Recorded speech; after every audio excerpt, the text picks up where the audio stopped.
साथियों नमस्कार, स्वागत है आप सभी का उत्कर्ष परिवार में। भारतीय संविधान और राजव्यवस्था से संबंधित अपन बात कर रहे थे और अपना जो टॉपिक चल रहा था वो था उपराष्ट्रपति, और उपराष्ट्रपति से संबंधित अपन जो है सारी बात कर चुके थे। हालांकि उपराष्ट्रपति का कोई कार्य नहीं होता है, उपराष्ट्रपति के दो कार्य होते हैं। पहला कार्य पहला कार्य होता है राज्यसभा के सभापति के रूप में कार्य करना, और राज्यसभा का पदेश सभापति होता है। और दूसरा कार्य होता है जब राष्ट्रपति का पद रिक्त हो जाए तो कार्यवाहक राष्ट्रपति के रूप में क्या करना, कार्य करना। और उपराष्ट्रपति को वेतन भी राज्यसभा के सभापति के रूप में मिलती है। यानी उपराष्ट्रपति से संबंधित सारी बातें अपने पिछली क्लास में कर चुके थे।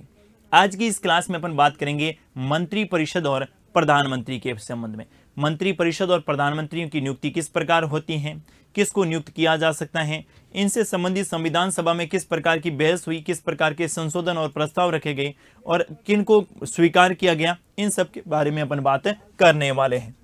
तो देखिए साथियों, बात करने वाले हैं मंत्रिपरिषद के बारे में।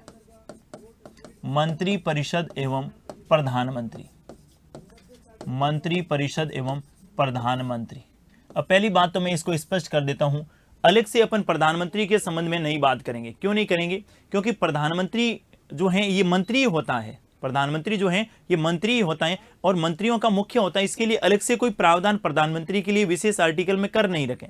तो आपको मंत्री पढ़ना, जब पढ़ेंगे मंत्रिपरिषद के बारे में बात करेंगे तो प्रधानमंत्री से संबंधित प्रावधान जो है वो अपने आप ही साथ ही क्या हो जाएंगे, क्लियर हो जाएंगे। हाँ, भारत में मंत्री जो प्रधानमंत्री कौन कौन बने, उनका क्या क्रम रहा और उन्होंने कौन कौन सी उनके समय घटनाएं घटी, इनसे संबंधित जरूर अपन अलग से बात करेंगे। लेकिन मंत्रिपरिषद के साथ ही आपका प्रधानमंत्री टॉपिक भी क्या होने वाला है, क्लियर होने वाला है। देखिए साथियों, मंत्रिपरिषद और प्रधानमंत्री से संबंधित अपन बात करें तो 5-7 आर्टिकल आप लोगों को ध्यान में रखने पड़ेंगे जहां से अच्छे क्वेश्चन अपने एग्जाम में पूछे जा सकते हैं। और कुछ ऐसे कॉन्स्टिट्यूशन अमेंडमेंट भी हैं जो कई बार अपने एग्जाम में पूछे जा चुके हैं कि कौन से संविधान संशोधन द्वारा मंत्रिपरिषद की सलाह को मानने के लिए बाध्यकारी प्रावधान किए गए, किन की सलाह को इसको हटाया गया। तो कुछ ऐसे अमेंडमेंट भी आप लोगों को ध्यान में रखने हैं। साथियों, संघ की जो मंत्रिपरिषद है जिसमें प्रधानमंत्री मुख्य होता है, वैसे के वैसे राज्यों में भी प्रावधान है। राज्यों में मंत्रिपरिषद होती है विधानमंडल में और मुख्यमंत्री उसका क्या होता है, प्रधान होता है। तो अगर आपने इस वाले कॉन्सेप्ट को अच्छे ढंग से समझ लिया तो राज्यों में अलग से समझने की आवश्यकता नहीं रहेगी, बस नाम परिवर्तन होगा। केंद्र में जो शक्तियां प्रधानमंत्री और संघ की मंत्रिपरिषद के पास होती हैं, राज्यों में वही शक्तियां मुख्यमंत्री और किन के पास होती हैं, आपके मंत्रिपरिषद के पास होती हैं। केंद्र में जो राष्ट्रपति जो है मंत्रिपरिषद की सलाह से कार्य करता है, उसी प्रकार राज्यों में भी राज्यपाल जो है मुख्यमंत्री और राज्य मंत्रिपरिषद की परामर्श से क्या करता है, कार्य करता है। तो इस टॉपिक को आप अच्छे ढंग से समझिएगा, कंसेप्ट क्लियर कीजिएगा, क्या क्या प्रावधान किए गए हैं और कौन से आर्टिकल में किन किन बातों को उल्लेखित किया गया है, इन तमाम बातों को आपको ध्यान में रखना है। सबसे पहले साथियों आप लोगों को एक आर्टिकल ध्यान में रखना है, वो कौन सा है, 74। कौन सा आर्टिकल ध्यान में रखना है, 74। अनुच्छेद 74 में लिखा गया है, अनुच्छेद 74 में लिखा गया है कि राष्ट्रपति की, क्या लिखा गया है, राष्ट्रपति की सहायता एवं सलाह के लिए, राष्ट्रपति की सहायता एवं सलाह के लिए, राष्ट्रपति की सहायता एवं सलाह के लिए एक मंत्रिपरिषद होगी, एक मंत्रिपरिषद होगी जिसका मुखिया क्या होगा, कौन होगा, जिसका मुखिया प्रधानमंत्री होगा। तो मैंने कहा ना, दोनों अपन साथ में ही बात करेंगे, जिसका मुखिया कौन होगा, प्रधानमंत्री होगा। वापस से रिपीट कर रहा हूं, आर्टिकल 74 में स्पष्ट रूप से लिखा है कि प्रधानमंत्री, आप सभी को पता है कि दोहरी कार्यपालिका है जिसमें एक तो नाम मात्र का प्रधान होता है और दूसरा वास्तविक प्रधान। नाम मात्र का प्रधान अपन किसको कहते हैं, राष्ट्रपति को कहते हैं। तो जो राष्ट्रपति हैं वो किन की सलाह और सहायता से काम करेगा, ये बात आर्टिकल 74 में लिखी गई है। अर्थात राष्ट्रपति को इतनी स्वयं विवेक शक्तियां नहीं है। राष्ट्रपति केवल कैसा प्रधान है, नाम मात्र का प्रधान है। इसीलिए राष्ट्रपति की सहायता एवं सलाह के लिए, किन के लिए, तो ध्यान में रखिएगा, राष्ट्रपति की सहायता एवं सलाह के लिए क्या होगी, एक मंत्रिपरिषद होगी। अब मंत्रिमंडल अलग चीज है, मैं आगे अब इनके बारे में बात करूंगा। मंत्रिमंडल शब्द कब जोड़ा गया, मंत्रिमंडल में कौन कौन शामिल होते हैं, मंत्रिपरिषद से भिन्न मंत्रिपरिषद किस प्रकार होती है, उनसे संबंधित जो है आगे अपन बात करेंगे। यहां पर केवल कौन सा शब्द है, मंत्रिपरिषद। ध्यान से सुनिएगा, राष्ट्रपति की सहायता के लिए एक मंत्रिपरिषद होगी जिसका मुखिया, जिसका प्रधान कौन होगा, प्रधानमंत्री होगा। ऐसा आर्टिकल कौन से में लिखा है, 74 में। दूसरा आर्टिकल 74 में दूसरी बात की गई है दूसरी बात लिखी गई है कि राष्ट्रपति को, किनको, राष्ट्रपति को मंत्रिपरिषद की परामर्श से ही, मंत्रिपरिषद द्वारा दी गई, मंत्रिपरिषद द्वारा दी गई परामर्श के अनुसार ही, मंत्रिपरिषद के द्वारा दी गई परामर्श के अनुसार ही कार्य करना होगा, कार्य करना होगा। वापस से रिपीट कर रहा हूं, बहुत ही अच्छा क्वेश्चन पूछा जा सकता है। 74 में दूसरी बात आप लोगों को कौन सी ध्यान में रखनी है कि राष्ट्रपति अपने विवेक से कोई कार्य नहीं होगा। राष्ट्रपति जो भी कार्य करेगा और उनसे संबंधित जो मंत्रिपरिषद परामर्श देगा उन परामर्श को मानना होगा और राष्ट्रपति परामर्श के अनुसार ही अपने कार्यों का संपादन करेगा। इस बात को ध्यान में रखिएगा। जब देश के प्रधानमंत्री इंदिरा गांधी बने, इंदिरा गांधी जी ने 42वां संविधान संशोधन किया 1976, जो 3 जनवरी 1977 में क्या हुआ, लागू हुआ। इंदिरा गांधी ने आर्टिकल 74 में प्रावधान किया। इसी आर्टिकल 74 में प्रावधान परिवर्तन करके कहा, कौन से संविधान संशोधन द्वारा, 42वें संविधान संशोधन। कौन से, 42वें संविधान संशोधन। और ये 42वां संविधान संशोधन जो है 1976 और लागू हुआ था आपके 3 जनवरी 1977 को। इसमें प्रावधान किया गया कि मंत्रिपरिषद जो भी सलाह देगा, मंत्रिपरिषद द्वारा दी गई सलाह को, मंत्रिपरिषद द्वारा दी गई सलाह को मानने के लिए, मंत्रिपरिषद द्वारा दी गई सलाह को मानने के लिए राष्ट्रपति बाध्यकारी होगा। राष्ट्रपति क्या होगा, बाध्यकारी होगा। मंत्रिपरिषद द्वारा दी गई सलाह को मानने के लिए राष्ट्रपति क्या होगा, बाध्यकारी होगा। ये बात जो है कब जोड़ी गई, 42वें संविधान संशोधन के द्वारा। कौन से आर्टिकल में जोड़ी गई, आर्टिकल 74। इसमें क्या प्रावधान किया कि मंत्रिपरिषद जो भी सलाह देगा वो सलाह मानने के लिए राष्ट्रपति क्या होगा, बाध्यकारी होगा। मंत्रिपरिषद ने किसी प्रकार की कोई सलाह दी है राष्ट्रपति को, तो वो सलाह कैसी भी दी है, राष्ट्रपति वो उसको मानने के लिए क्या होगा, बाध्यकारी होगा। तो कहीं ना कहीं राष्ट्रपति की पद की जो गरिमा थी उनको ठेस पहुंची कि राष्ट्रपति जो है नाम मात्र का प्रधान है। यहाँ ये बात सही है, लेकिन राष्ट्रपति को, पहले जो राष्ट्रपति था वो सलाह को एक बार पुनर्विचार के लिए भेज सकता था कि एक बार पुनर्विचार के लिए भेज दें। अगर फिर भी मंत्रिपरिषद के नहीं यही बात मानिए तो राष्ट्रपति उस पर क्या कर देता था, हस्ताक्षर कर देता था। लेकिन इंदिरा गांधी ने तो क्या कहा कि मंत्रिपरिषद ने जो भी सलाह दी है राष्ट्रपति को माननी होगी और राष्ट्रपति मानने के लिए क्या होगा, बाध्यकारी होगा। लेकिन बाद में देश के प्रधानमंत्री 1977 में जब मोरारजी देसाई बने तो एक साख कमेटी का गठन हुआ था और उस साख कमेटी की सिफारिश पर 44वां संविधान संशोधन किया गया और इस 44वें संविधान संशोधन के द्वारा इसको क्या कर दिया गया, हटा दिया गया और स्पष्ट किया गया कि मंत्रिपरिषद द्वारा दी गई परामर्श को राष्ट्रपति एक बार पुनर्विचार के लिए भेज सकता है। इस बात को ध्यान में रखिएगा। 74 में आपको तीसरी बात ध्यान में रखनी है और वो है 44वें संविधान संशोधन। कौन से, 44वें संविधान संशोधन कब जोड़ी गई, 1978 में। कौन सी ये जो 44 अमेंडमेंट हुआ है ये कौन सी कमेटी की सिफारिश पर हुआ है, सात समिति की। तो ध्यान में रखिएगा कौन सी समिति की सिफारिश पर, सात समिति की सिफारिश पर अच्छा क्वेश्चन पूछा जा सकता है। आगे देखिए इन्होंने कहा क्या प्रावधान किया आर्टिकल 74 में, सुनिएगा जरा। आर्टिकल 74 में प्रावधान किया कि मंत्रिपरिषद द्वारा दी गई सलाह को राष्ट्रपति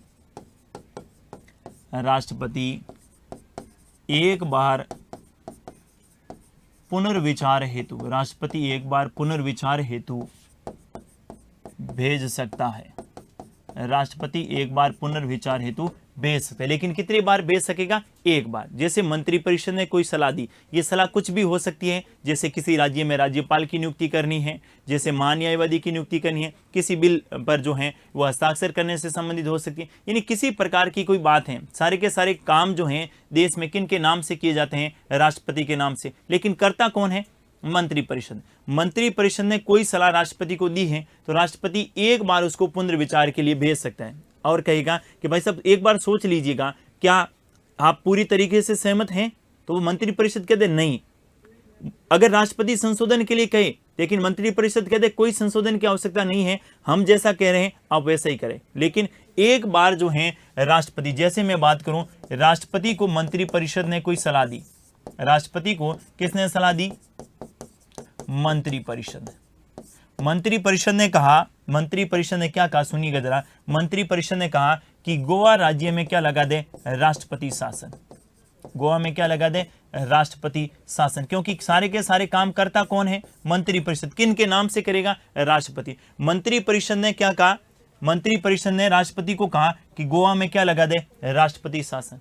तो इसके संदर्भ में राष्ट्रपति एक बार इसको पुनर्विचार के लिए भेज सकता है कि एक बार सोच लीजिएगा, कहीं पर आप जो राष्ट्रपति शासन के बारे में कह रहे हैं ये असंवैधानिक तो नहीं है?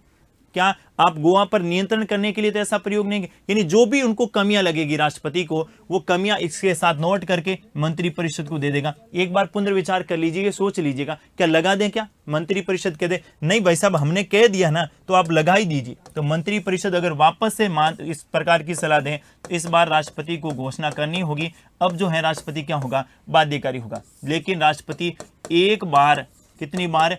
एक बार पुनर्विचार हेतु भेज सकता है। ये प्रावधान आपको ध्यान में रखना है, वर्तमान में आर्टिकल 74 में है।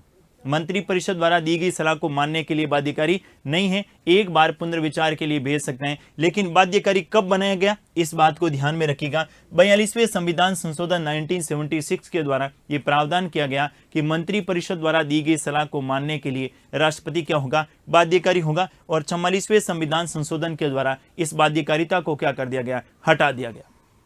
अगला देखिए, एक व्यक्ति थे केटी शाह, आपका इनका नाम आप लोगों ने कई बार सुना होगा, केटी शाह। संविधान सभा के मेंबर थे केटी शाह। केटी शाह ने आर्टिकल 74 के संदर्भ में कहा कि जो आर्टिकल 74 में आप लिख रहे हैं ना कि मंत्रिपरिषद द्वारा दी गई, मंत्रिपरिषद राष्ट्रपति की सहायता के लिए मंत्रिपरिषद होगा जिसका प्रधान प्रधानमंत्री होगा, इसको हटा दीजिए। कौन सा? इन्होंने कहा कि ये जो बात आप कह रहे हैं ना कि राष्ट्रपति की सहायता के लिए मंत्रिपरिषद होगा जिसका मुखिया या प्रधान कौन होगा? प्रधानमंत्री होगा, इस बात को आर्टिकल 74 से हटा दीजिए। ये बात किन्होंने कही? केटी शाह ने। क्वेश्चन कई बार पूछा जा सकता है कि आर्टिकल 74 में उल्लेखित जो प्रधानमंत्री शब्द हैं, कौन सा शब्द है? प्रधानमंत्री शब्द हैं, प्रधानमंत्री शब्द को हटाने की बात, हटाने का संशोधन, प्रधानमंत्री शब्द को हटाने का संशोधन संविधान सभा में किसने रखा? संविधान सभा में किसने रखा? आपको ध्यान में रखना है, केटी शाह ने रखा। किसने रखा? केटी शाह ने रखा। उन्होंने कहा कि अगर ऐसा शब्द जोड़ दिया कि प्रधानमंत्री होगा तो फिर मंत्रिपरिषद की सलाह लेगा ही नहीं, वो अकेला ही राष्ट्रपति को किसी मामले में परामर्श दे देगा और फिर जो है राष्ट्रपति ऐसी सलाह को मानने के लिए बाध्यकारी होगा। ये कहना किनका था? केटी शाह का। लेकिन इस केटी शाह की इस बात को माना नहीं गया। डॉक्टर भीमराव अंबेडकर साहब ने स्पष्ट शब्दों में कहा कि भारत में संसदीय शासन प्रणाली को स्वीकार किया गया है और संसदीय शासन प्रणाली में प्रधानमंत्री की जो मंत्रिपरिषद होगी उसमें मंत्री कौन कौन होगा ये भी तय कौन करेगा? प्रधानमंत्री ही करेगा। तो सीधी सी बात है, मंत्रिपरिषद की अध्यक्षता प्रधानमंत्री करता है, तो ऐसे मामलों में प्रधानमंत्री होगा ऐसा शब्द उल्लेखित किया जाना आवश्यक है। अगला आपको 74 में एक बात और ध्यान में रखनी है।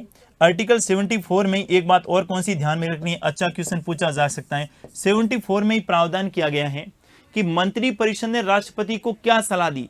मंत्रिपरिषद ने राष्ट्रपति को क्या सलाह दी? राष्ट्रपति उस सलाह को सार्वजनिक नहीं कर सकता। भले ही राष्ट्रपति उसको स्वीकार करे अर्थात उसको पुनर्विचार के लिए भेजे, उसको सार्वजनिक नहीं कर सकता। न ही कोई इस मामले में जानकारी हासिल कर सकता है कि मंत्रिपरिषद ने किसी मामले में राष्ट्रपति को क्या सलाह दी। ये अच्छा क्वेश्चन हो सकता है। अर्थात राष्ट्रपति को मंत्रिपरिषद के द्वारा, राष्ट्रपति को मंत्रिपरिषद के द्वारा क्या और किस मामले में परामर्श दी गई, किस मामले में सलाह दी गई, राष्ट्रपति इसको सार्वजनिक नहीं कर सकता। राष्ट्रपति इसको सार्वजनिक नहीं कर सकता, सार्वजनिक नहीं कर सकता। बिल्कुल स्पष्ट शब्दों में लिख लिया गया है कि मंत्रिपरिषद ने राष्ट्रपति को जो भी सलाह दी है, राष्ट्रपति ऐसी सलाह को सार्वजनिक नहीं कर सकता, भले ही वो राष्ट्रपति ने मानी है, राष्ट्रपति ने पुनर्विचार के लिए भेजी है और पुनर्विचार के बाद अगर राष्ट्रपति के पास वापस आ गए, राष्ट्रपति ने उसको हस्ताक्षर कर दिए, लेकिन अभी तक वो प्रक्रिया में चल रही है, तो राष्ट्रपति जो है ऐसी सलाह को सार्वजनिक नहीं करेगा। इस बात को भी ध्यान में रखना है। ये भी प्रावधान कौन से आर्टिकल में लिखा गया है? 74 में। तो 74 में आप लोगों को 3-4 बातें मुख्य रूप से ध्यान में रखनी है। कौन कौन सी ध्यान में रखनी है, सुनिएगा जरा। आपसे क्वेश्चन किस प्रकार का पूछा जा सकता है? क्वेश्चन पूछा जा सकता है कि राष्ट्रपति की सलाह के लिए एक मंत्रिपरिषद होगी, इसका प्रावधान कौन से आर्टिकल में लिखा गया है? आर्टिकल 74 में। दूसरा क्वेश्चन पूछा जा सकता है कि मंत्रिपरिषद का प्रधान जो है प्रधानमंत्री होगा, ये कौन से आर्टिकल में लिखा गया है? 74 में। तीसरा क्वेश्चन आपसे पूछा जा सकता है कि राष्ट्रपति मंत्रिपरिषद की सलाह या सहायता से कार्य करेगा, इसका उल्लेख कौन से आर्टिकल में है? पूछा जा सकता है आर्टिकल 74 में।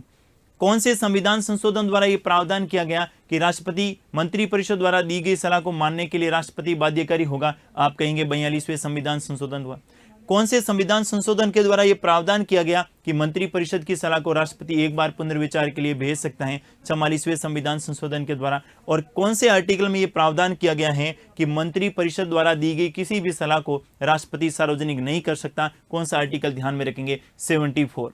और कौन से ऐसे व्यक्ति थे जिन्होंने आर्टिकल 74 से प्रधानमंत्री शब्द को हटाने की बात कही? केटी शाह। इस बात को भी आपको ध्यान में रखना है। नेक्स्ट अपन बात करें साथियों, अगला आपको ध्यान में रखना आर्टिकल 75, बहुत ही महत्वपूर्ण आर्टिकल 75।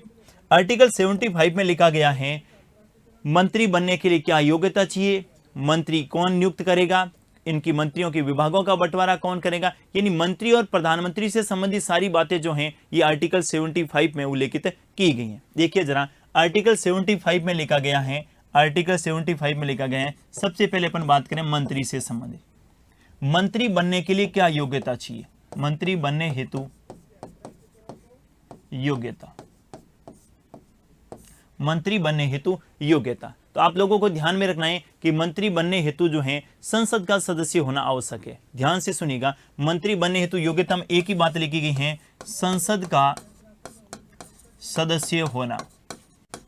संसद का सदस्य होना क्या है? आवश्यक है। संसद का सदस्य होना क्या है? आवश्यक है। पहली बात ध्यान से सुनिएगा, मंत्री बनने के लिए पहली कंडीशन क्या है? संसद का सदस्य होना क्या है? आवश्यक है। यह बात कौन से आर्टिकल में की गई? 75 में। अगर संसद का सदस्य नहीं भी है फिर भी मंत्री बन सकता है, लेकिन ऐसी स्थिति में बन सकेगा अगर, दूसरी बात ध्यान में रखिएगा, संसद का सदस्य नहीं है। संसद का सदस्य का मतलब या तो लोकसभा का मेंबर होना चाहिए या राज्यसभा। इसमें प्रधानमंत्री भी शामिल है। प्रधानमंत्री बनने के लिए भी संसद का क्या होना चाहिए? आपके सदस्य होना चाहिए, या तो लोकसभा का है या राज्यसभा का है। इसका मतलब ये हुआ कि प्रधानमंत्री राज्यसभा का सदस्य भी बन सकता है। हाँ बिल्कुल बन सकता है। मंत्री राज्यसभा का सदस्य भी बन सकता है, बिल्कुल बन सकता है। मंत्री बनने के लिए आपके निर्वाचित होना जरूरी नहीं है, मनोनीत भी हो सकता है। हाँ बिल्कुल हो सकता है। केवल ये लिखा है कि मंत्री बनने के लिए संसद का सदस्य होना आवश्यक है। कहीं पर भी नहीं लिखा है कि लोकसभा का सदस्य होना चाहिए, कहीं पर भी नहीं लिखा है कि निर्वाचित सदस्य होना चाहिए, कहीं पर भी नहीं लिखा गया है कि राज्यसभा का सदस्य होना चाहिए। स्पष्ट तौर पे ध्यान में रखना, एग्जामिनर जो है, पेपर सेटर जो है, आपके साथ धोखा कर सकता है। आपसे क्वेश्चन पूछा जा सकता है कि मंत्री बनने के लिए या प्रधानमंत्री बनने के लिए लोकसभा का सदस्य होना आवश्यक है? कोई आवश्यकता नहीं है। राज्यसभा का सदस्य होना आवश्यक है? कोई आवश्यक नहीं है। संसद का सदस्य होना चाहिए। अगर नहीं भी है फिर भी मंत्री बन सकता है। संसद का सदस्य नहीं भी है तो भी मंत्री बन सकता है, तो भी मंत्री बन सकता है। आप कहेंगे फिर कैसे बनेगा? संसद का सदस्य नहीं है फिर कैसे मंत्री बनेगा? बिल्कुल इसी में प्रावधान किया गया है कि अगर संसद का सदस्य नहीं है फिर भी मंत्री बन सकता है, लेकिन कितने समय के लिए? 6 माह। 6 माह के अंदर उसे संसद के किसी एक सदन की क्या लेनी होगी? सदस्यता लेनी होगी। या तो लोकसभा की ले लें या फिर किनकी ले लें? राज्यसभा की। तो ध्यान से सुनिएगा, संसद का सदस्य होना आवश्यक है। संसद का सदस्य नहीं भी है तो भी मंत्री बन सकता है। 6 माह में संसद के किसी एक सदन की सदस्यता लेनी होगी। संसद के किसी एक सदन की सदस्यता लेनी होगी। एक सदन की सदस्यता लेनी होगी, इसका मतलब हुआ या तो लोकसभा की ले लें या राज्यसभा की ले लें। तो मंत्री बनने के लिए क्या योग्यता है, ध्यान से सुनिएगा। मंत्री बनने के लिए योग्यता है संसद का सदस्य होना चाहिए, और अगर संसद का सदस्य नहीं है फिर भी मंत्री बन सकता है। और ध्यान से सुनिएगा, या तो होना चाहिए लोकसभा का सदस्य या होना चाहिए राज्यसभा का सदस्य। अगर नहीं है फिर भी बन सकता है, कितने माह के अंदर, 6 माह के अंदर या तो लोकसभा का सदस्य बन जाए और या किनका बन जाए, राज्यसभा का सदस्य। यानी 6 माह के भीतर या तो लोकसभा का सदस्य या राज्यसभा का सदस्य। लेकिन मंत्री बनने के लिए संसद का सदस्य होने की योग्यता होना आवश्यक है। मंत्री बनने के लिए संसद के सदस्य होने की योग्यता होना आवश्यक है। ऐसा नहीं है जो भारत का नागरिक ही नहीं है लेकिन प्रधानमंत्री का मित्र है तो प्रधानमंत्री ऐसे व्यक्ति को मंत्री बना देगा 6 महीने के लिए, नहीं। मंत्री बनने के लिए संसद की सदस्य जो हैं उनकी क्या योग्यता है, यानी लोकसभा के सदस्य बनने की क्या योग्यता है या फिर राज्यसभा का सदस्य बनने की क्या योग्यता है, ये योग्यता होगी तभी उस व्यक्ति को मंत्री नियुक्त किया जा सकेगा। इस बात को भी आपको ध्यान में रखना। हालांकि ऐसा प्रावधान आर्टिकल 75 में नहीं किया गया है, लेकिन संसदीय शासन प्रणाली में कुछ बातें जो है संविधान में उल्लेखित नहीं है, आप लोगों को ध्यान में रखनी है। आपसे क्वेश्चन पूछा जा सकता है तो ध्यान में रखिएगा। यहां पर मैं नोट करके लिखवा रहा हूं आपको कि मंत्री बनने के लिए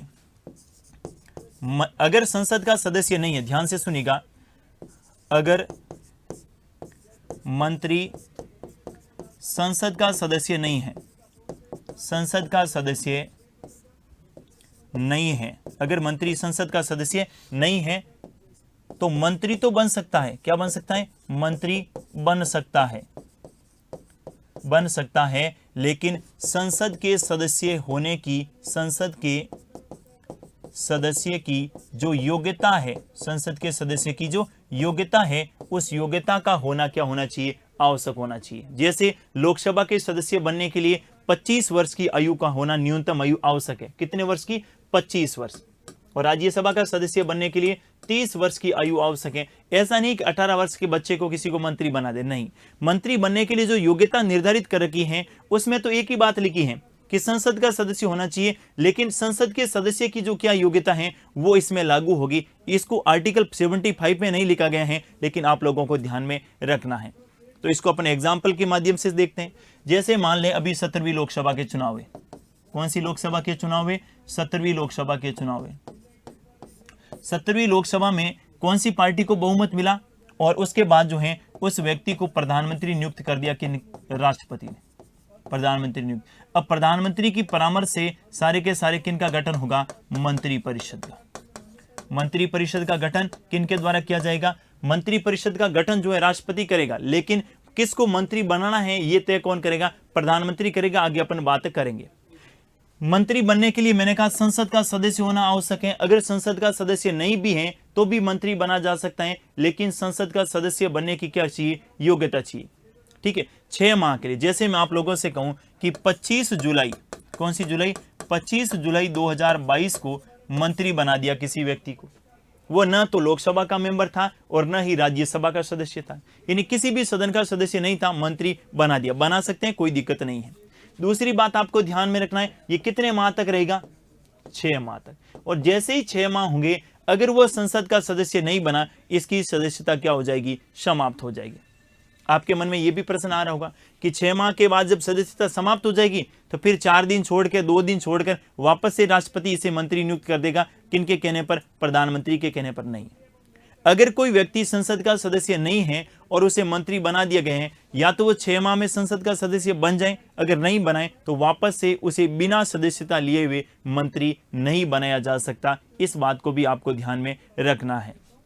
अगर उसे अब मंत्री बनना है, 6 माह में वो सदस्य नहीं बन पाया है, तो पहले सदस्यता लेनी होगी और उसके बाद ही उसे मंत्री पद के लिए क्या किया जाएगा, नियुक्त किया जाएगा। इस बात को भी ध्यान रखना है। बिल्कुल क्लियर है स्थिति। आर्टिकल 75 में अगली बात क्या लिखी गई है, ध्यान से सुनिएगा जरा। आर्टिकल 75 में नेक्स्ट बात आप लोगों को ध्यान में रखना है कि मंत्रियों की नियुक्ति कौन करता है। योग्यता के बाद मंत्रियों की नियुक्ति, मंत्रियों की नियुक्ति साथियों करता कौन है, राष्ट्रपति करता है। मंत्रियों की नियुक्ति किनके द्वारा की जाती है, राष्ट्रपति के द्वारा।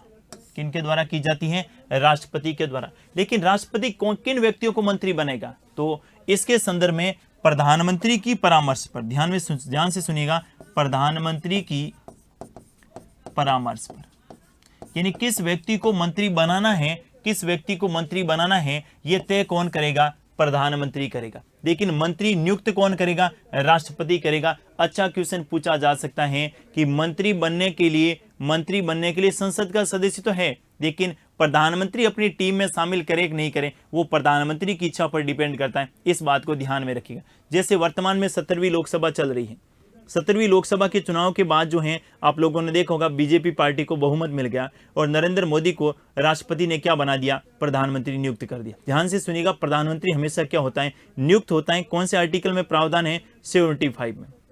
अब जैसे ही प्रधानमंत्री को नियुक्त कर दिया, प्रधानमंत्री से कहेंगे कि आपकी मंत्री परिषद में किन किन को शामिल करना है, एक लिस्ट दीजिएगा। तो प्रधानमंत्री ने एक लिस्ट दी, किन को? राष्ट्रपति को, और राष्ट्रपति ने ऐसे सभी व्यक्तियों को क्या बना दिया? मंत्री बना दिया। तो राष्ट्रपति अपने किसी मित्र को, राष्ट्रपति अपने विवेक से एक भी व्यक्ति को मंत्री नहीं बना सकेगा। मंत्री बनाने के संदर्भ में प्रधानमंत्री को क्या दिया गया है? विशेषाधिकार। कौन सा अधिकार है? विशेषाधिकार। किस व्यक्ति को मंत्री बनाना है, ये कौन तय करता है? प्रधानमंत्री तय करता है। इस बात को ध्यान से सुनिएगा। जबकि मंत्रियों की नियुक्ति कौन करता है? राष्ट्रपति करता है। मंत्रियों की नियुक्ति कौन करता है? राष्ट्रपति करता है। इस बात को आपको ध्यान में रखना है। ये सारे प्रावधान कौन से आर्टिकल में है? 75 में। फिर आपके एंट्री होती है किनकी? के.टी. शाह की। किनकी एंट्री होती है? के.टी. शाह की। के.टी. शाह। के.टी. शाह ने कहा कि मंत्री बनने के लिए लोकसभा का सदस्य होना आवश्यक है। इस बात को जोड़ दिया जाए। क्या कहा? कि मंत्री बनने के लिए जो संसद की सदस्य शब्द जोड़ा है ना, उनकी जगह क्या जोड़ा जाए? लोकसभा का सदस्य। तो ध्यान से सुनिएगा, के.टी. शाह ने क्या कहा कि मंत्री बनने हेतु लोकसभा का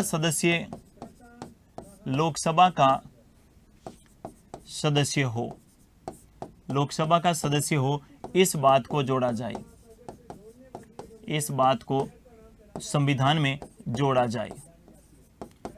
यह बात किन्होंने कही थी? के.टी. शाह ने। क्या कहा कि मंत्री जो हैं लोकसभा का सदस्य भी ही होना चाहिए, किसी दूसरे व्यक्ति को मंत्री नहीं बनाया जाना चाहिए। यह बात किन्होंने कही? के.टी. शाह ने। लेकिन भीमराव अंबेडकर साहब ने कहा कि इस के.टी. साहब ऐसी बात है कि लोकसभा में के चुनाव प्रत्यक्ष विधि से होते हैं, और प्रत्यक्ष विधि में जनता कई बार जो है अच्छे नेता को भी नहीं चुन पाती है, कहीं किसी कारण से जनता नाराज हो जाती है और उसके बाद उनको वोट नहीं दे पाती है।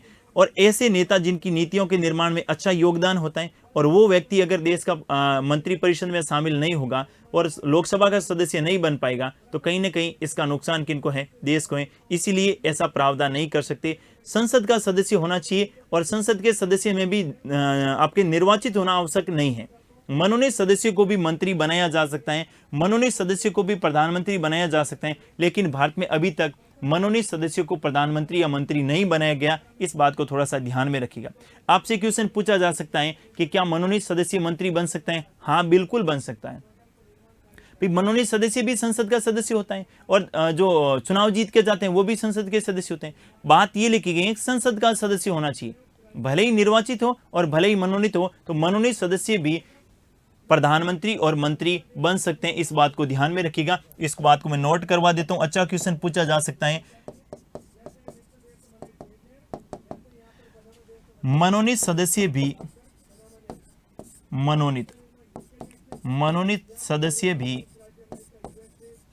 मनोनीत सदस्य भी क्या बन सकते हैं? मंत्री बनाए जा सकते हैं। लेकिन अब तक भारत में किसी भी मनोनीत सदस्य को मंत्री नहीं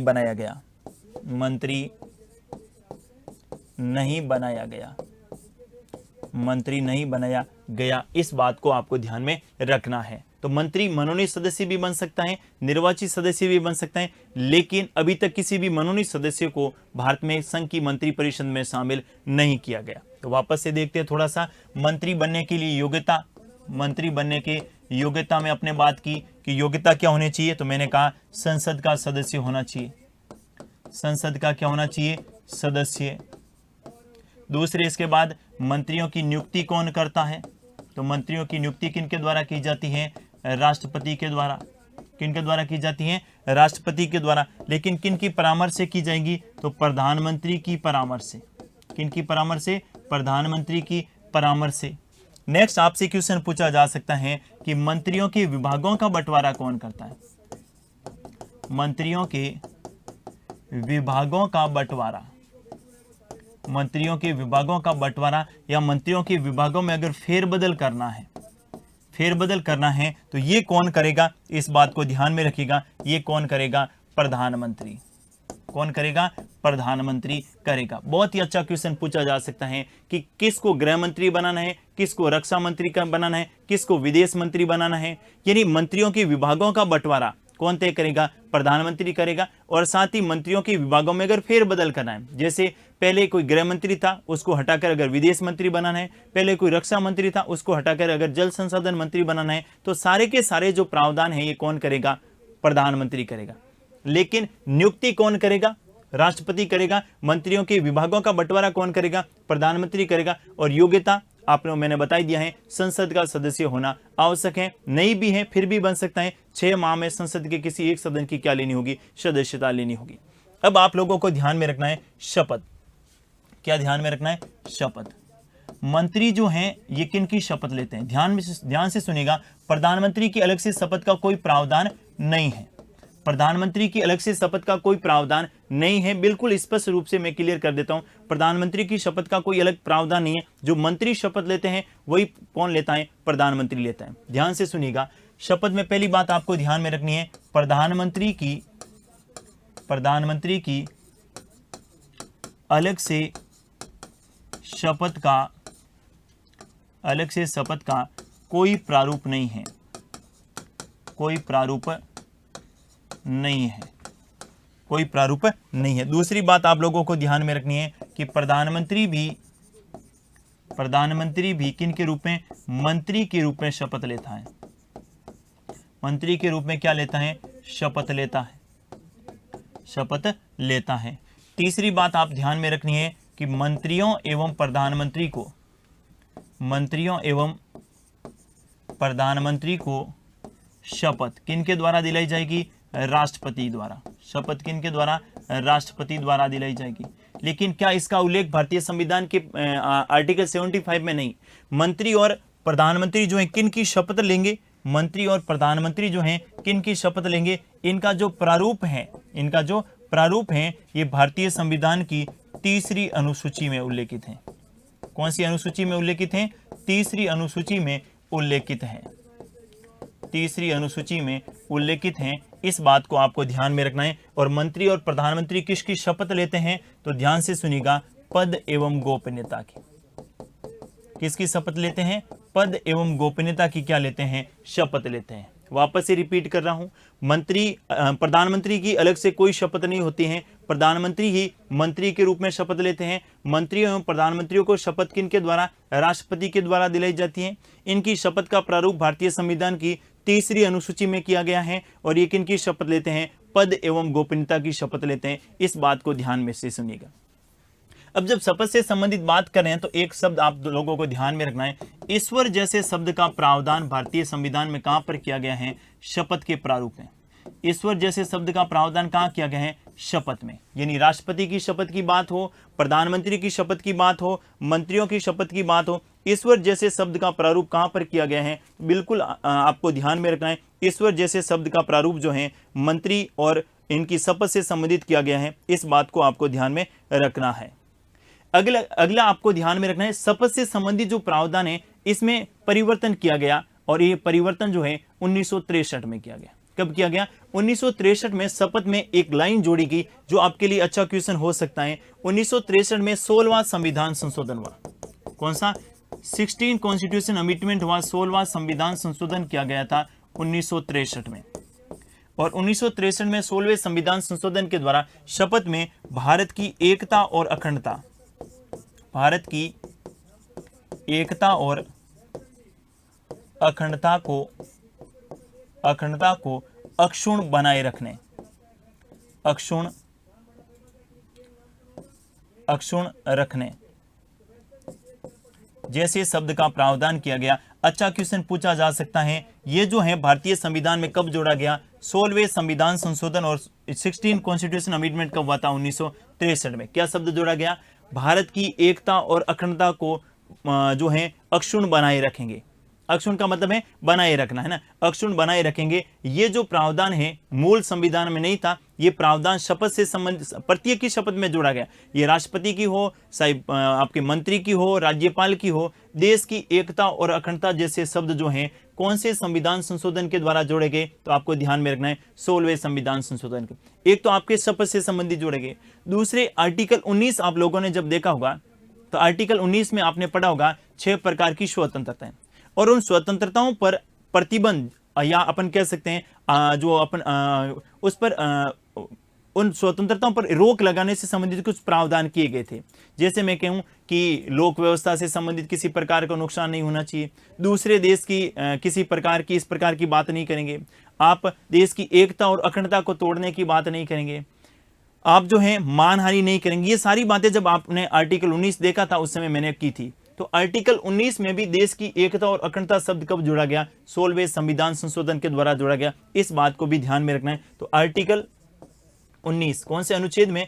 अनुच्छेद 19 में भी जो एकता और अखंडता शब्द हैं ये भी 16वें संविधान संशोधन 1963 में जोड़ा गया। अच्छा क्वेश्चन पूछा जा सकता है। और ईश्वर जैसे शब्दों का प्रावधान भारतीय संविधान में कहां पर किया गया है? शपथ में किया गया है। भले ही वो राष्ट्रपति की शपथ हो, उपराष्ट्रपति की हो, राज्यपाल की हो या फिर मंत्रियों की शपथ हो, ईश्वर जैसे शब्दों का प्रावधान किया गया है। ये भी आपके लिए अच्छा प्रश्न पूछा जा सकता है। तो प्रधानमंत्री और मंत्रियों को शपथ कौन दिलाता है? राष्ट्रपति दिलाता है। किनकी शपथ लेते हैं? पद एवं गोपनीयता की लेते हैं।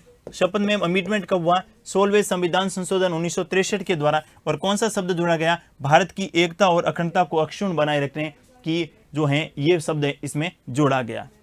नेक्स्ट साथियों अपन बात करें शपथ से संबंधित, तो आप लोगों को ध्यान में रखना है कि शपथ से संबंधित राष्ट्रपति की शपथ आर्टिकल 60 में आप लोगों ने देखा होगा, उपराष्ट्रपति की शपथ आर्टिकल 69 आप लोगों ने देखा होगा, और राज्यपाल की शपथ आर्टिकल 159 आप लोगों ने देखी होगी। लेकिन इनके अलावा बाकी जिनकी भी शपथ हैं उनका प्रारूप भारतीय संविधान की 3री अनुसूची में किया गया है। इस बात को ध्यान में रखिएगा। और मंत्री और प्रधानमंत्री की शपथ का प्रावधान भी आपके 3री अनुसूची में किया गया है। अब बात आती है कि प्रधानमंत्री की नियुक्ति कैसे व्यक्ति की करेंगे? प्रधानमंत्री की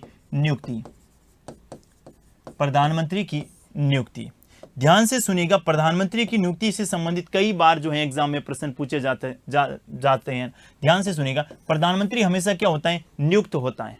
प्रधानमंत्री हमेशा क्या होता है? नियुक्त होता है। पहला क्वेश्चन से आप तो इस प्रकार से पूछा जा सकता है कि प्रधानमंत्री होता है। विकल्प नंबर ए देंगे निर्वाचित, विकल्प नंबर बी देंगे मनोनीत, विकल्प नंबर सी देंगे पदेन, और विकल्प नंबर डी देंगे आपके नियुक्त। अच्छा क्वेश्चन है, कई बार एग्जाम में पूछा जा चुका है। प्रधानमंत्री होता है, और अगर बात मुख्यमंत्री की आए तो भी वही आएगा, है ना, दोनों ही।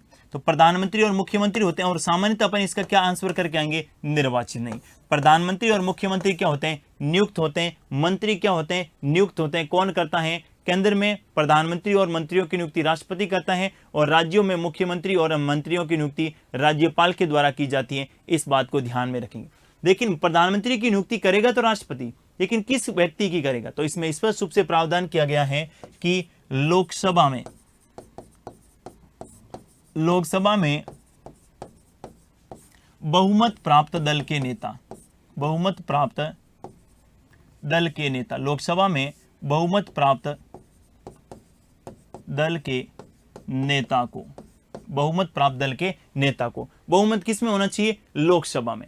राज्यसभा में बहुमत जरूरी नहीं है। राज्यसभा में भले ही बहुमत हो, प्रधानमंत्री हमेशा वही व्यक्ति बनेगा जिसका लोकसभा में क्या है? बहुमत। ध्यान से सुनिएगा, एक ही शब्द लिखा है लोकसभा में बहुमत प्राप्त दल के नेता को। इसमें कहीं पर भी नहीं लिखा है कि लोकसभा का सदस्य होगा प्रधानमंत्री या राज्यसभा का सदस्य होगा, कहीं पर भी नहीं लिखा कि निर्वाचित होगा, मनोनीत होगा, कुछ भी हो सकता है। बस उसकी पार्टी का लोकसभा में क्या होना चाहिए? बहुमत होना चाहिए।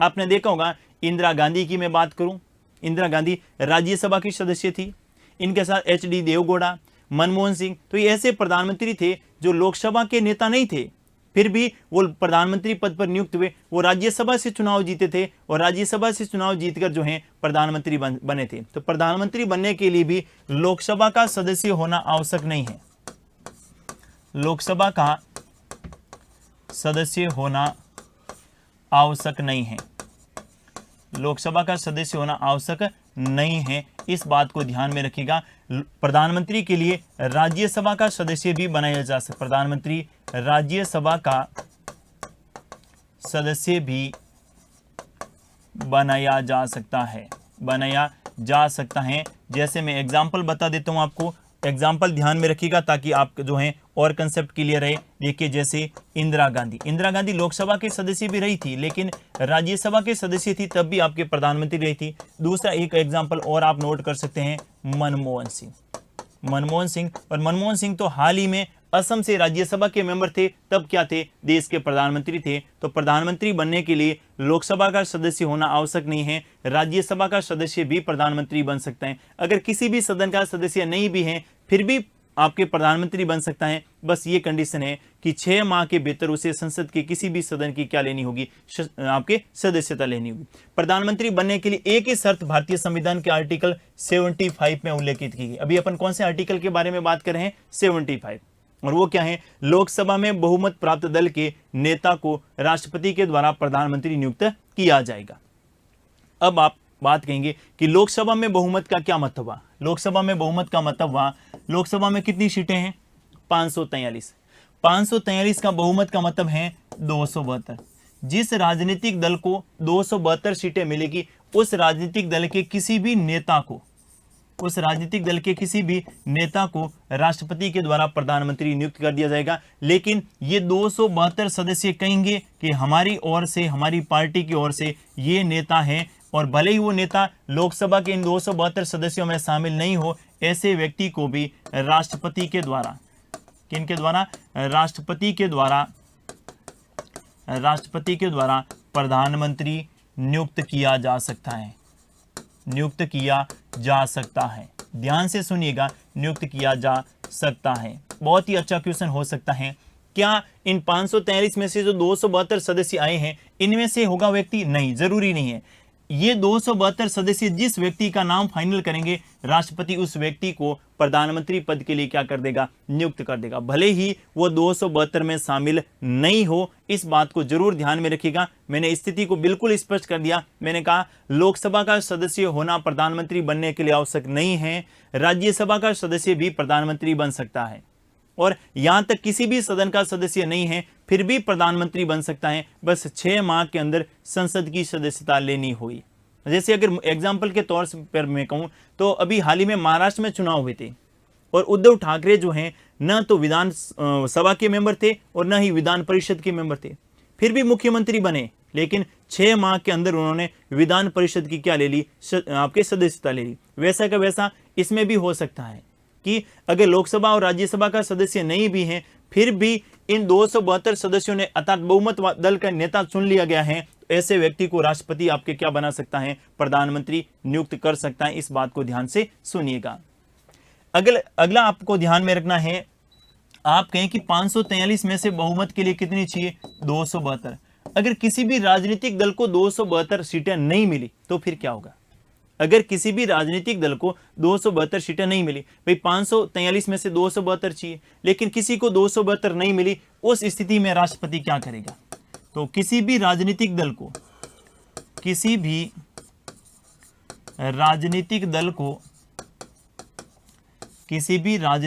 को स्पष्ट बहुमत प्राप्त नहीं होने पर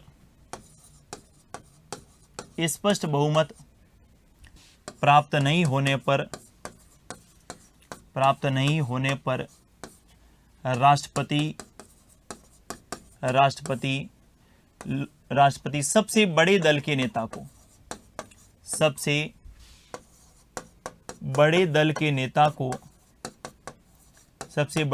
नेता को प्रधानमंत्री बनने हेतु क्या करेंगे, आमंत्रित करेंगे।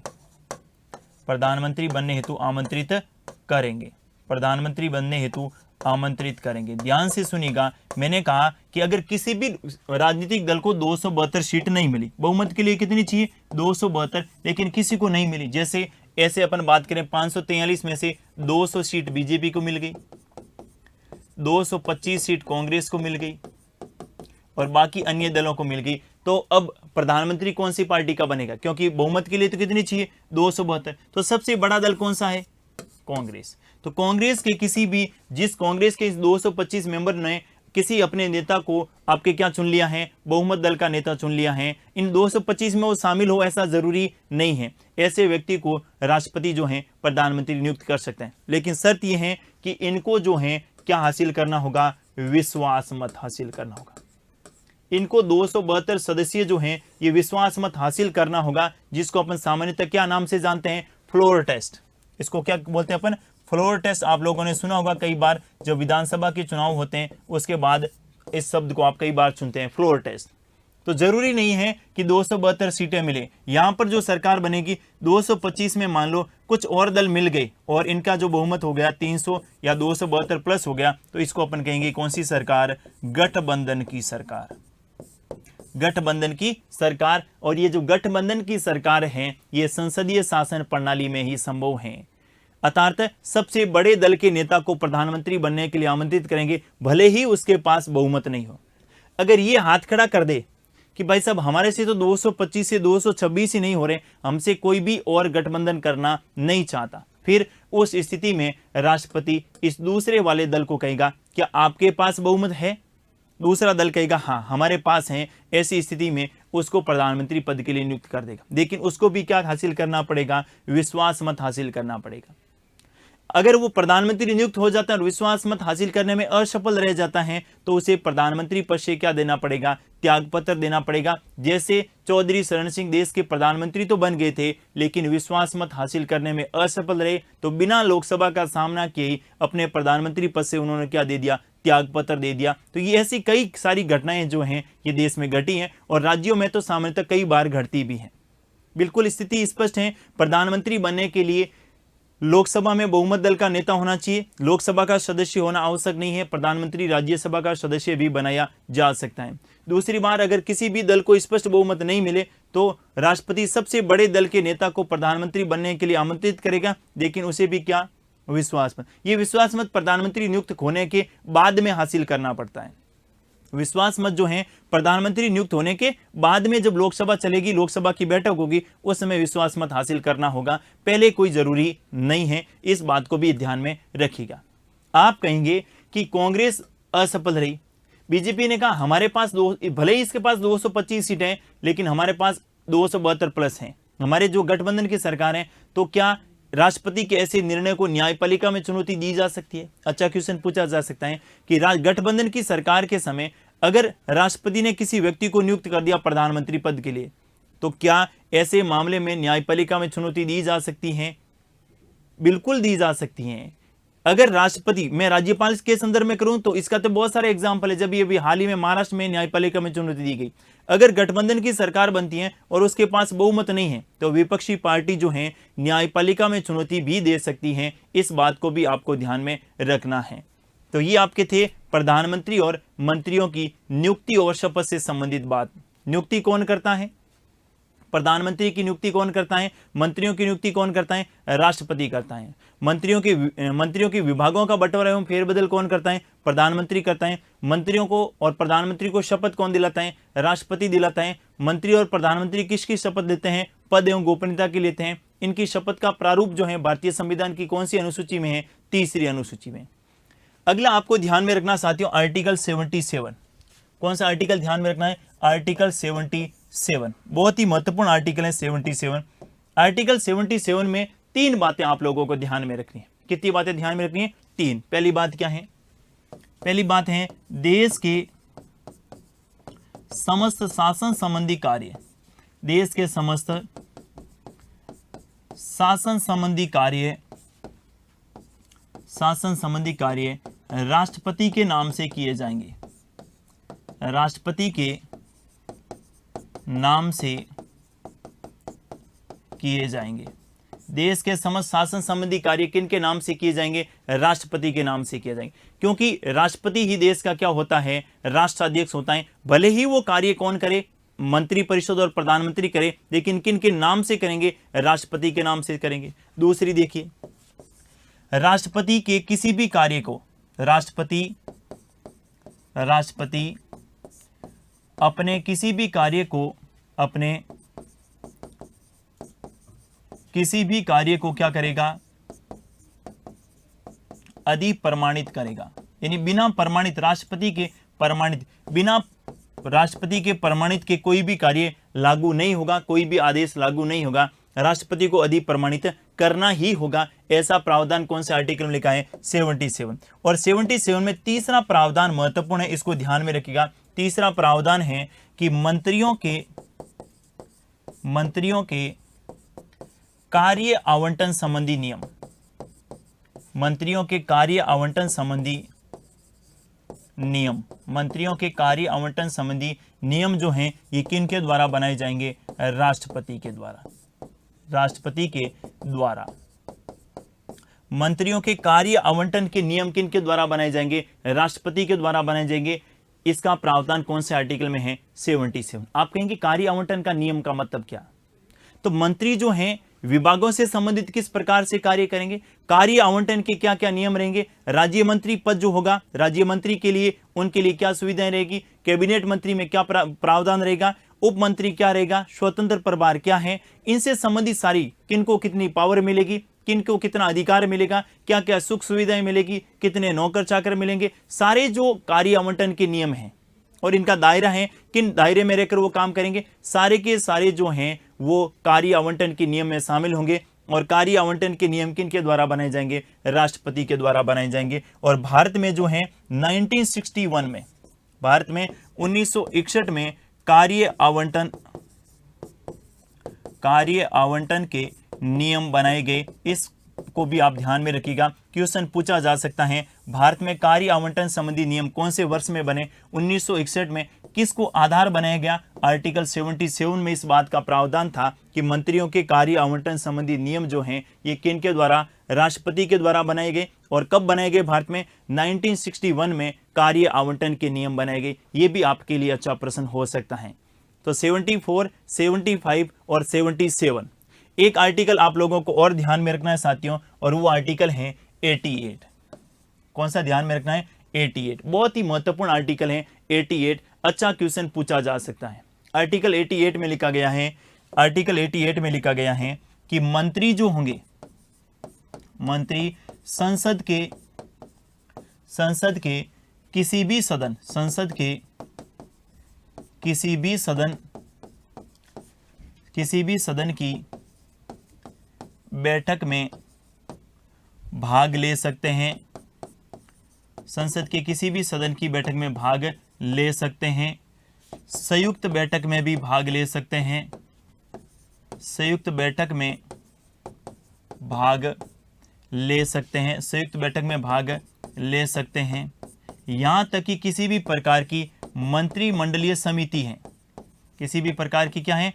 मंत्रिमंडलीय कोई समिति है, उन समिति में भी भाग ले सकते हैं।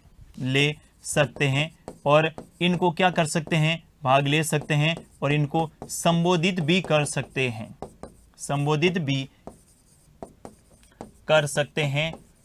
ये बात आप लोगों को ध्यान में रखनी है। क्या मैंने लिखा? आर्टिकल 88 क्या कह रहे हैं कि मंत्री संसद के किसी भी सदन की बैठक में भाग ले सकते हैं।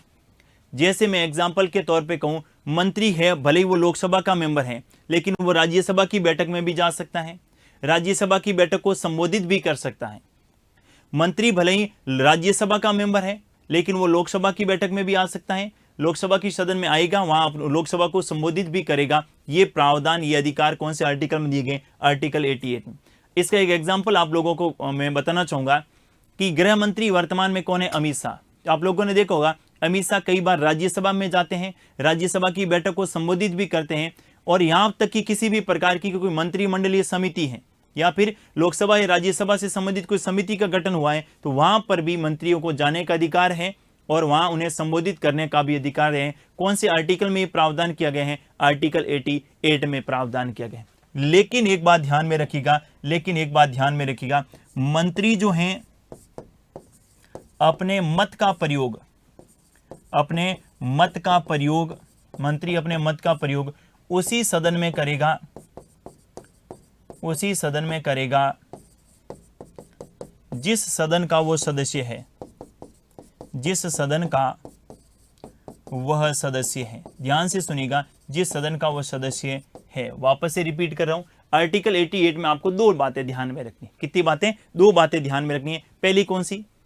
मंत्री संसद के किसी भी सदन की बैठक में जा सकता है, मंत्री सदन में संबोधित कर सकता है, संयुक्त बैठक में जा सकते हैं, संयुक्त बैठक को संबोधित कर सकता है, लेकिन मत का प्रयोग उसी सदन में करेगा जिस सदन का वो क्या है? सदस्य है। अगर लोकसभा का मेंबर है तो लोकसभा में जब मतदान होगा किसी बिल पर, वहां पर मत करेगा, और अगर राज्यसभा में है तो राज्यसभा में जाकर वोट का प्रयोग करेगा। कैसे? एग्जाम्पल देखिए, मैं बात करता हूं गृह मंत्री की। कोई भी मंत्री हो सकता है गृह मंत्री किसका मेंबर है? लोकसभा सदस्य।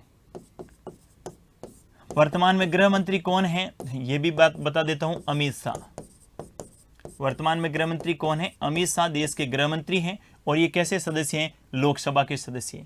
आर्टिकल 88 कह रहा है कि मंत्री भले ही वो किसी भी सदन का सदस्य हो, वो लोकसभा और राज्यसभा दोनों में जा सकता है। तो अमित शाह जो हैं राज्यसभा की बैठक में भी भाग ले सकते हैं, राज्यसभा की बैठक में भी भाग ले सकते हैं, राज्यसभा की बैठक में भी भाग ले सकते हैं, और राज्यसभा की बैठक को क्या कर सकते हैं? संबोधित भी कर सकते हैं, यानी राज्यसभा में अपना भाषण भी दे सकते हैं। लेकिन मत का प्रयोग कहां करेगा? मत का प्रयोग उसी सदन में करेगा जिस सदन का वो क्या है? सदस्य है। अर्थात मत जो है वो लोकसभा में ही देगा। मत का मतलब क्या हुआ? मत का मतलब वहां किसी, आप लोगों ने देखा होगा किसी बिल पर चर्चा होती है, उसके बाद उस पर मतदान होता है। तो चर्चा जब हो उस समय वो लोकसभा में भी चर्चा में भाग ले सकते हैं, राज्यसभा में भी ले सकते हैं। लेकिन मतदान जिस दिन होगा, तो अगर लोकसभा का मेंबर है तो लोकसभा में मतदान करेगा, और राज्यसभा का मेंबर है तो राज्यसभा में क्या करेगा? मतदान करेगा। एक एग्जाम्पल और बता देता हूं, आपकी स्थिति और क्लियर हो जाएगी। एक व्यक्ति है, मंत्री है वर्तमान में, थावरचंद गहलोत। क्या नाम है? थावरचंद गहलोत। और ये थावरचंद गहलोत जी जो हैं ये क्या है? राज्यसभा सदस्य। क्या है? राज्यसभा सदस्य हैं, लेकिन साथ में क्या है? मंत्री हैं। क्या है? मंत्री हैं। तो थावरचंद गहलोत जो हैं ये लोकसभा की बैठक में भी भाग ले सकते हैं। कहाँ भाग ले सकते हैं? लोकसभा में भी ले सकते हैं, और साथ ही राज्यसभा की बैठक में भी भाग ले सकते हैं। अर्थात लोकसभा और राज्यसभा दोनों की बैठक में भाग ले सकते हैं। लेकिन अगर मतदान की जब बारी आएगी तो थावरचंद जी गहलोत मतदान कहाँ करेंगे? मतदान जिस सदन के सदस्य हैं उसी सदन में करेंगे। अर्थात मतदान कहाँ करेंगे? राज्यसभा में करेंगे। तो इस बात को आपको ध्यान में रखना है। आर्टिकल 88 मंत्रियों के विशेषाधिकारों से संबंधित है, जिसमें मंत्री संसद के किसी भी सदन में भाग ले सकते हैं। इसमें प्रधानमंत्री भी शामिल रहेंगे। आप लोगों ने देखा होगा मोदी जी जो हैं दोनों सदनों में जाते हैं, दोनों सदनों में जाते हैं और संबोधित भी करते हैं। लोकसभा में भी जाते हैं बैठक में, लोकसभा की बैठक को संबोधित करते हैं, और कई बार राज्यसभा में भी जाते हैं और राज्यसभा की बैठक को संबोधित भी करते हैं। लेकिन मतदान उसी सदन में करेंगे जिस सदन के वो क्या है? सदस्य हैं। और मोदी जी वर्तमान में लोकसभा के मेंबर हैं, तो मतदान भी कहाँ करेंगे? लोकसभा में ही करेंगे। इस बात को आपको ध्यान में रखना है। अब आपको शॉर्ट में कैसे याद करना है वो मैं बता देता हूं। देखिए जरा, मंत्रियों से संबंधित आपको 5 बातें ध्यान में रखनी है। कितनी बातें?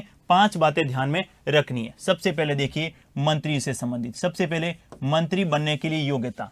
यहां पर मैं मंत्री कर लेता हूं और उस तरफ प्रधानमंत्री। मंत्री बनने के लिए योग्यता, योग्यता में आपको ध्यान में रखना है संसद का सदस्य होना चाहिए। योग्यता में क्या ध्यान में रखना है? संसद का सदस्य होना चाहिए। संसद का सदस्य होना चाहिए। अगर संसद का सदस्य नहीं है कोई दिक्कत नहीं है, 6 माह में सदस्यता लेनी होगी। दूसरी आपको ध्यान में रखनी है मंत्रियों की नियुक्ति कौन करेगा? मंत्रियों की नियुक्ति कौन करेगा? तो बिल्कुल इस ध्यान में रखिएगा, नियुक्ति किनके द्वारा की जाएगी? राष्ट्रपति के द्वारा, लेकिन प्रधानमंत्री की परामर्श से। किनकी परामर्श से? प्रधानमंत्री की परामर्श से। नेक्स्ट आपको लोगों को ध्यान में रखना है कि मंत्रियों को शपथ कौन दिलाएगा? तो मंत्री को शपथ कौन दिलाएगा? तो आपको ध्यान में रखना है राष्ट्रपति के द्वारा। किनको द्वारा दिलाई जाएगी? राष्ट्रपति के द्वारा। नेक्स्ट आपको ध्यान में रखना है, मंत्रियों के कार्य आवंटन के नियम कौन बनाता है? कार्य आवंटन के नियम, तो ध्यान से सुनिएगा, मंत्रियों के कार्य आवंटन के नियम भी किनके द्वारा बनाए जाते हैं? राष्ट्रपति के द्वारा। मंत्रियों के विभागों का बंटवारा, मंत्रियों के विभागों का बंटवारा, तो मंत्रियों के विभागों का बंटवारा किनके द्वारा किया जाएगा? प्रधानमंत्री के द्वारा। किनके द्वारा किया जाएगा? प्रधानमंत्री के द्वारा किया जाएगा। नेक्स्ट आपको ध्यान में रखना है, मंत्रियों के विभागों में अगर फेरबदल करना है, क्या करना है? मंत्रियों के विभागों में फेरबदल करना है, विभागों में क्या करना है? फेरबदल करना है, तो भी कौन करेगा? प्रधानमंत्री करेगा।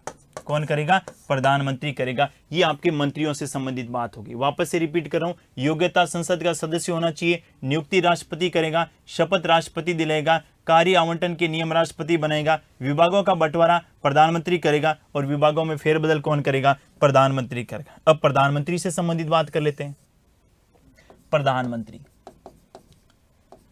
देखिए प्रधानमंत्री बनने के लिए क्या होना आवश्यक है? प्रधानमंत्री बनने के लिए आप लोगों को ध्यान में रखना है योग्यता से संबंधित। हालांकि प्रधानमंत्री बनने के लिए कोई योग्यता संविधान में उल्लेखित नहीं की गई है, लेकिन आप थोड़ा सा ध्यान में रखिएगा। योग्यता क्या है संसदीय शासन प्रणाली के अनुसार? तो वो है लोकसभा में बहुमत प्राप्त दल का नेता। लोकसभा में बहुमत प्राप्त दल का नेता, बहुमत प्राप्त दल का नेता, लोकसभा में बहुमत प्राप्त दल का नेता। दूसरा, प्रधानमंत्री की नियुक्ति कौन करेगा? तो प्रधानमंत्री की नियुक्ति किनके द्वारा की जाएगी? तो आपको ध्यान में रखना है, प्रधानमंत्री की नियुक्ति कौन करेगा? राष्ट्रपति। कौन करेगा? राष्ट्रपति। नेक्स्ट आपको ध्यान में रखना है, प्रधानमंत्री को शपथ कौन दिलाएगा? तो शपथ प्रधानमंत्री को कौन दिलाएगा? राष्ट्रपति दिलाएगा। राष्ट्रपति दिलाएगा। और प्रधानमंत्री अपना त्यागपत्र किसको देंगे? प्रधानमंत्री अपना त्यागपत्र किसको देंगे? तो प्रधानमंत्री अपना त्यागपत्र किसको देंगे? राष्ट्रपति को देंगे। और मंत्री भी अपना त्यागपत्र किसको देंगे? मंत्री भी अपना त्यागपत्र किसको देंगे? तो मंत्री भी अपना त्यागपत्र किनको देंगे? राष्ट्रपति को देंगे। इस बात को ध्यान में रखिएगा। आगे अपन बात करेंगे कि मंत्री परिषद व्यक्तिगत रूप से राष्ट्रपति के प्रति कैसे उत्तरदायी होती है और सामूहिक रूप से लोकसभा के प्रति कैसे उत्तरदायी होती है। वहां से भी अच्छे क्वेश्चन पूछे जा सकते हैं। इस प्रकार आप शॉर्ट में तुलनात्मक रूप से याद कीजिएगा, पॉलिटी बहुत ईजी हो जाएगी। आपके बहुत सारे कंसेप्ट क्या हो जाएंगे? क्लियर हो जाएंगे। भले ही वो प्रधानमंत्री से संबंधित हो और भले ही मंत्री परिषद से संबंधित हो, इस बात को ध्यान में रखिएगा। तो मंत्री बनने के लिए और प्रधानमंत्री बनने के लिए संसद का किसी भी सदन का सदस्य होना आवश्यक है। लोकसभा का और राज्यसभा का नहीं भी है तो भी मंत्री बनाया जा सकता है, लेकिन 6 माह में संसद की क्या लेना होगी? आपके सदस्यता लेनी होगी। आज के लिए बस इतना ही, मिलेंगे अगली क्लास में। तब तक के लिए थैंक यू, धन्यवाद।